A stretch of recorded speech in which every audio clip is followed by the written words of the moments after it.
Hey, what's going on guys? I'm Silent Core and welcome back to my GTA 6 series, your source for all the latest news and updates. Alright, so I have some absolutely huge news on the development of Grand Theft Auto 6. We're going to be talking about when it actually started, the current state of GTA 6 development, and some pretty bad news for any of you guys expecting the game anytime soon. Now the first bit of new information I'll be covering comes courtesy of Jason Schreier of Kotaku, a very well-known and reputable journalist, and he released a piece today discussing the inside changes of Rockstar Games and the changes from Red Dead Redemption 2 development into GTA 6 and future development. Now in case you guys have been living under a rock for the past few years, you will probably remember Kotaku did a piece discussing the very controversial development of Red Dead Redemption 2, and people on the team were apparently working 100-hour work weeks.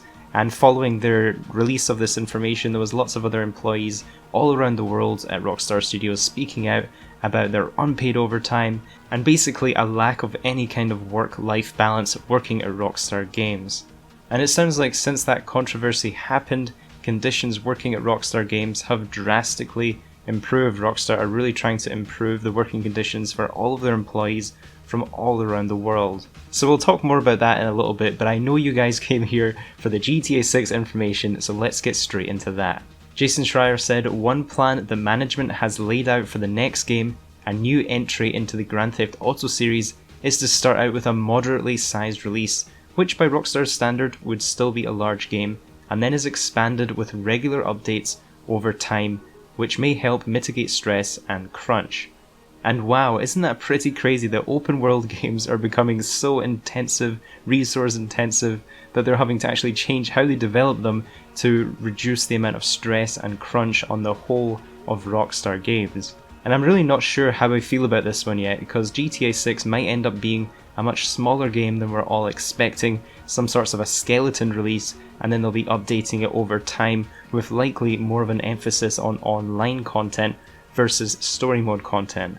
We've actually kind of seen this with Red Dead Online so far. Red Dead Online was a very bare bones skeleton of an online game, and they've just been slowly adding some new content to it. Even content that was in the story game was gutted and removed from the online version, and they've just been slowly adding to it with each update.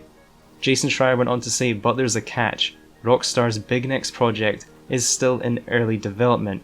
Wow, that's basically confirmation that GTA 6 is nowhere near being released, and we could be expecting a wait of many more years.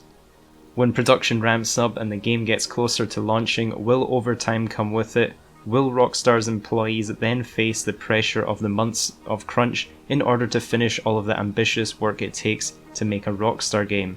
The changes have been good enough for me to stay and give them a chance, but let's see what happens down the road when the pressures of delivering a final product will become a reality, said one Rockstar developer.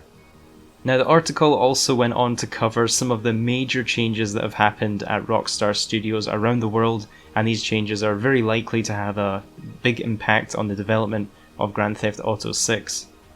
Rockstar has also implemented a flexi-time schedule for many employees, allowing them to work variable work hours based on their personal preferences and needs. And I just want to add in here guys that this is good news. I have seen some people say online that this is bad news and they want Rockstar to do more crunching and more overtime to get them Grand Theft Auto 6. And it's honestly just such a selfish thing to say. I actually personally know several people that work at Rockstar Games at different studios around the world, and they're very nice people. You know, everybody at Rockstar is a human being. They all likely have families, girlfriends, wives. You know, they have other priorities other than just creating Grand Theft Auto 6 for you. So they deserve a life and a healthy life balance with developing the game. Apparently there's also been several major management changes. Obviously we had one of the co-founders of Rockstar Games, Dan Houser. He went on a sabbatical and then ended up leaving the company for good. According to this report, Rockstar also replaced its studio heads at San Diego, California, Lincoln and their UK offices. The company also booted directors and managers who were said to contribute to cultural issues, and it really sounds like Rockstar have made a big turnaround and really want a healthy culture at all of their offices, which is great news. Obviously, all of these changes are likely to have somewhat of an impact on the development of Grand Theft Auto 6, but these are all good changes for the long-term future of Rockstar.